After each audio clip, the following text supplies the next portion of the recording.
My name is Martha Kalpe. I'm an ASEX certified sex therapist and supervisor. And I am going to do a little series about polyamory and COVID because I think people who are in open relationships or polyamorous relationships are meeting some specific challenges right now, and I'm getting a lot of questions about them, and I want to help. One thing to remember is that people who are in non-traditional relationships of any kind are already a marginalized population. So they're probably a little more closeted. Their neighbors, family, and friends may or may not know about their relationship situation. And so, first of all, I just want to acknowledge that if you're in a polyamorous relationship, you probably are experiencing some struggles that you don't have adequate support for, because you can't talk to everybody about your relationship without having negative consequences from doing so. So I just want you to know, I hear you, I feel you, and if there's any way that I can help, let me know. I'll be happy to make a vlog that addresses the particular challenges that you and your partner or partners are experiencing.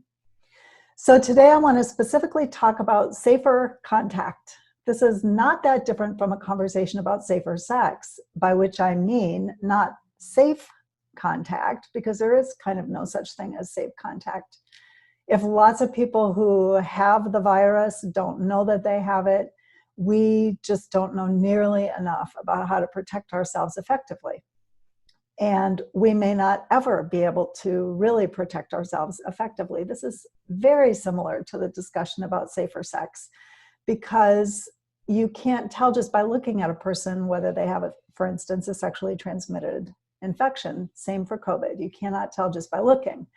So there's a way in which we have to kind of decide who are we going to hang out with and who are we not going to hang out with. And that decision has to do with how much risk we're taking on with what group of people. People who are in monogamous relationships who live together as a dyad, two people together in one house, with or without children, are going to probably make that decision according to who lives in their home.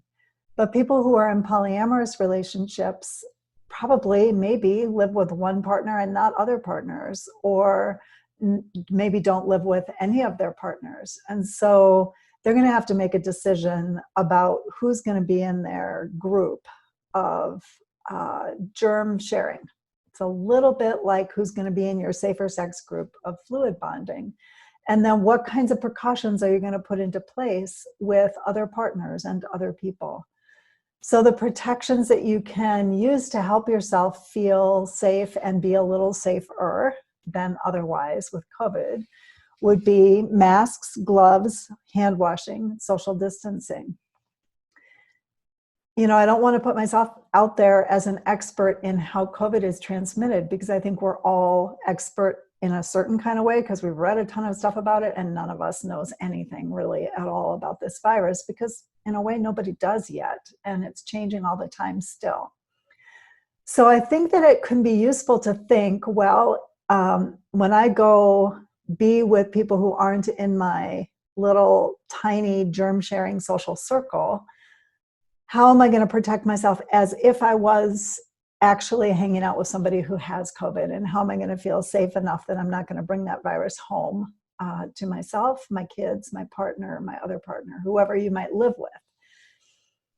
So hand washing and masks and gloves, all super important, and social distancing to protect yourself, but also to protect other people. So you already know all of this stuff. And what I just want to say is, this means you're going to have to be making some harder decisions than just whether you're going to hang out with your best friend or not. Your best friend might be your lover, might be your closest other person. And that's a really, really hard decision to make. So in my next video, I'm going to talk about how you stay connected with people that you're socially distanced from.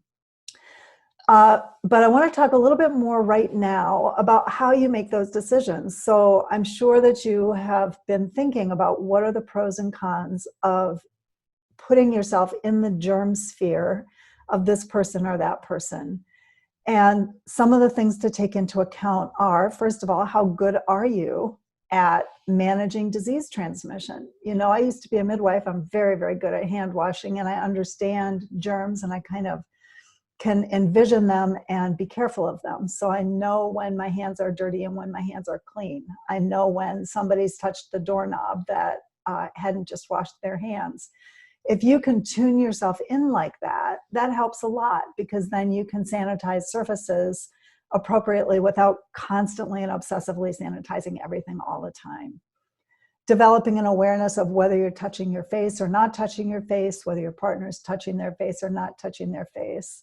Assessing whether you've got kids in the house that, little toddlers are not going to be able to keep their hands off of their faces or each other's faces or off of your face. So keeping in mind all of those variables, and then factoring in the health vulnerabilities of people in your sphere.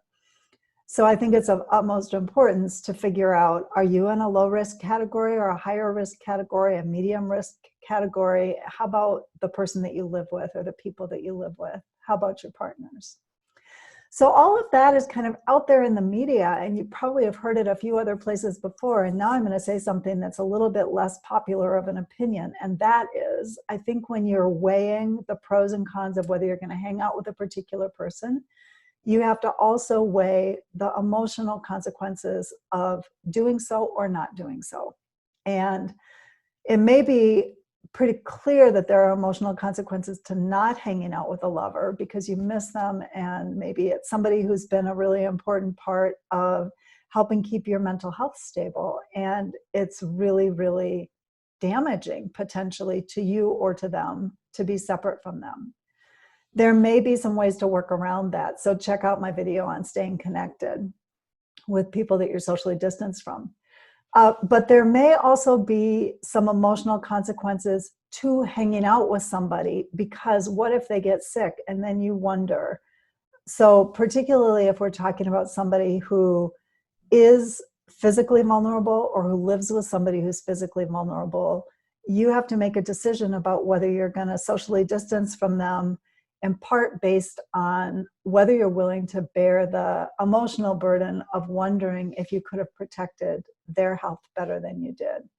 I think these are very, very hard decisions to make. And I think that everybody in every kind of relationship, friendship and otherwise, is making these decisions. But my heart particularly goes out to people who are in polyamorous relationships, because you don't have a lot of people to talk to about it. So again, check out my next video on staying connected, and then there will be another one on staying sane, and when you're feeling a little overly connected maybe. And feel free to put any questions that you might have below, and I'll do my best to answer them. Stay safe, stay healthy.